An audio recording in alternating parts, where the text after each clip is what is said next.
Здравейте хора от YouTube, аз съм White Devil. В това видео не ще ви запозная с мен.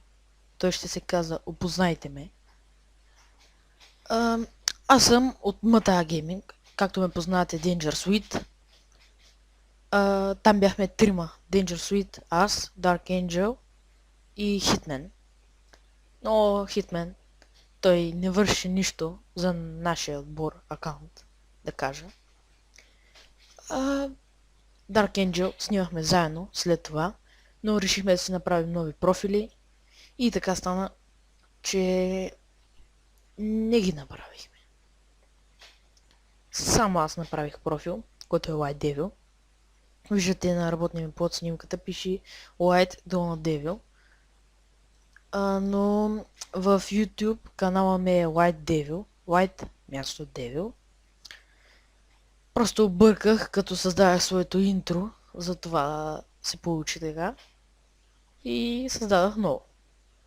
Вие ще го видите, започването на този клип. Вие вече сте го видели.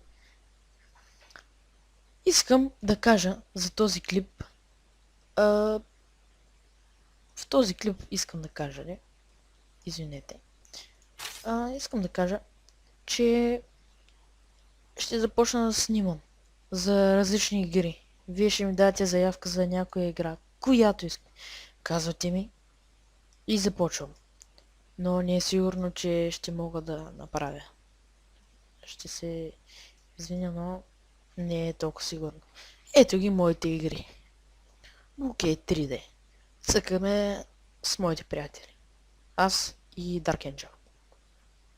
Към тази е Studio 8. С нея обработвам видеята и създавам интрото и аутрото. City Car Driving. Караме с обикновено просто кормило Гембърт, педали и волан само. Без скоростен лост и съединител. Dota 2. Dota 2. Цъкаме много рядко, но ако има някой на вид, може заедно с него да цъкаме. Euro Truck Simulator. Почти не я цъкам. Fraps. С нея снимам. Ето вижте. Даже е пусната. И в момента снимам с нея. Майнкрафт. Някой ще каже: "О, мага, кой е тази тъпа игра, кой е стеглил, ти вред ли си?" Не, аз не играя. Просто я бях изтеглил, защото си приличат с Bokeh 3D, но няма нищо. Искаме Java, но няма да я тегля, няма да я играя, освен ако някой не иска да покажа. Но аз много не ги знам на Майнкрафт, но ще ми се наложи да ги науча. Need for Speed Most Wanted. Това е една моя любима игра, защото е от Need for Speed сериите.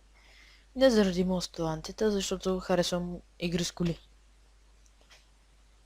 Saints Row 3. Или по-точно третият, да кажа. Нея я цъкам и не от време на време. По-чисто да ви кажа, цъкам Bokeh 3D и City Car Driving. Warface. Не е почти и даже въобще не я играя, само дето имам в компютъра, но това не е проблем. Steam. Много игри са там. Saints Row, Bokeh 3D и Dota 2. Не много. И да ви кажа, това е. Но ако има нещо, казвайте. Някой си включил на линия. Добре. Добре, ютубъри, това е от мен White Devil. И до скоро!